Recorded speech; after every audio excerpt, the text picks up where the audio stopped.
Hi, and welcome to Button Bash. Apparently, a high-definition collection of Master Chief's adventures in the Halo universe will be coming to the Xbox One. I say apparently because this has only been published on a variety of websites as according to sources. There's no official Microsoft confirmation as of yet, but I kinda doubt anyone would be surprised if this came true. It's been reported that Halo Combat Evolved, Halo 2, Halo 3 and Halo 4 are going to be remastered for re-release on the new console, which means that Halo ODST and Halo Reach will miss out. This is likely because they don't star the Chief himself. It's said to be called Halo the Master Chief Collection and would ideally be a refresher before Halo 5 Guardians launches in 2015. There's no reports on a developer just yet, but if this is true, it's probably going to be made by Saber Interactive, who made the remake of Halo Combat Evolved and are already known to be working on an Xbox One title. But I'll be keeping you guys updated on this one as the story evolves and the sources are verified. I'll miss you. Wake me when you need me. Tom Clancys The Division is going to be available on the Xbox One, PS4 and PC in 2015. The teams working on the title are Massive, Reflections and Redstorm Entertainment, and the game has already been delayed several times. Regarding this, the dev team published a blog saying, "We are creating something we are really proud of, and we don't want to compromise on quality. We are going to release the game when it's ready."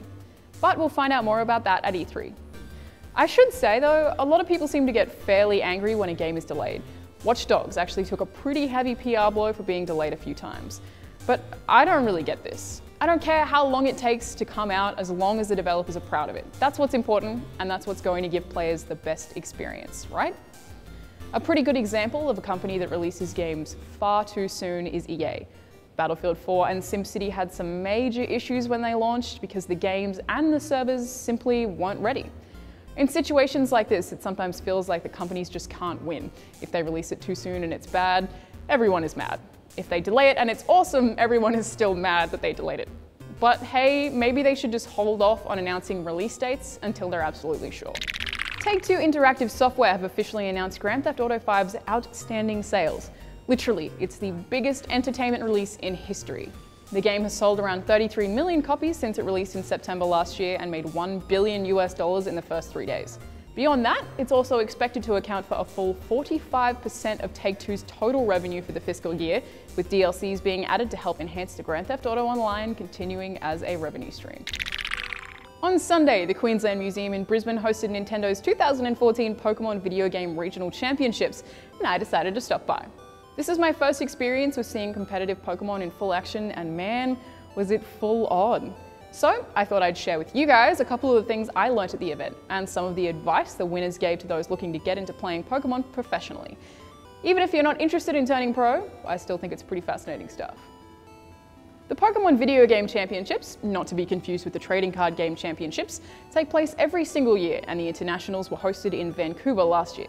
This year, one winner from the Masters Division, which is anyone over 15, one winner from the Seniors Division, which is, funnily enough, people between 12 and 15, and one winner from the Juniors Division, which is people under 12, get the chance to fly to Washington to compete against representatives from other countries. The game this year is X and Y, being that it's the most recent, and the competition works through rounds of elimination. All the Pokemon entered are automatically set to level 50, but players get to spend all of their time in the actual game training their Pokemon to get certain moves, get certain stats with EV and IV training, which are kind of complex. The starting point is to put Pokemon with stats you like in the daycare to breed them and hopefully eventually end up with some specific stats. Maybe you're after a high attack or a high special defense. That's called IV training or IV breeding. And they say Pokemon is a kid's game, right?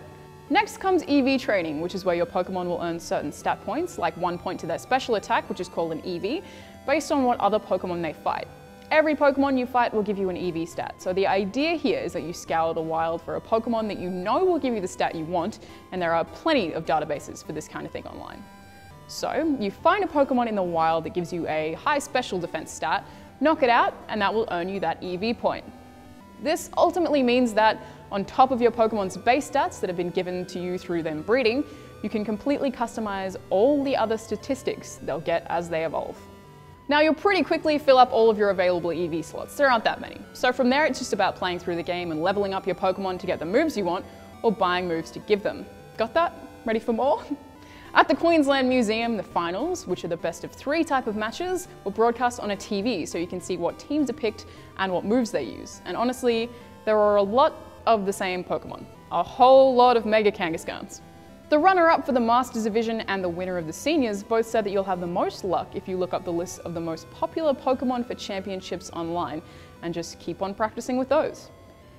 This would be related to their base stats, or the moves they automatically unlock. From what I found, the most popular Pokemon at the event were Greninja, Mega Mawile, Mega Kangaskhan, Rotom, and Garchomp. That said, the winner of the Master Grade actually did use a move called Trick Room. Trick Room changes the speed stats of every single Pokemon on the field, swapping them around so that Slowking, ironically, is the fastest, and whoever was the fastest becomes the slowest. There are so many seemingly simple moves like this that can just completely change the tides of any Pokemon battle. But hopefully you guys have heard enough to set off on your own Pokemon training adventure, and who knows, you might end up at the International Championships one day. I'm Alanah, and thanks for watching Button Bash.